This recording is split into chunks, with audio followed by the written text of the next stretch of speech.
نکال لیا. اتنی بری عادت ہے. جو قوم قرآن پر 500 روپے منتھلی نہیں خرچ کر سکتی ہے اور وہ سنیما میں اور موبائل میں اور کھانے میں، عیاشیوں میں، بیڑی سگریٹ میں، جو سب کے سب حرام ہے، گھنٹوں میں ہزاروں خرچ کر دیتے ہیں، اس قوم سے آپ ترقی کی امید رکھیے گا یا وہ قوم حکومت میں آ جائے، یہ ناممکن ہے. جو قوم اپنی کتاب کو خود نہیں سنبھال سکتی، اس کا عزت اور اکرام آپ خود نہیں کر سکتے تو مشرکین کریں گے جس کا ایمان نہیں ہے. جب آپ اپنی کتاب کا اکرام خود نہیں کریں گے تو کفار سے اس کا امید رکھتے ہیں. یہ بیوقوفی ہے، احمقانہ حرکت ہے. اگر آپ کا بیٹا آپ کی عزت نہیں کرتا ہے تو دوسرا کرے گا.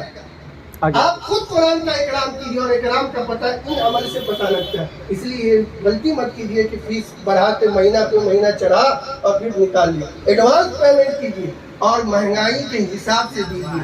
کم سے کم تو 1000 روپے دینا چاہیے، اور اگر اتنا نہیں کوئی غریب ہے 500 دے، لیکن پابندی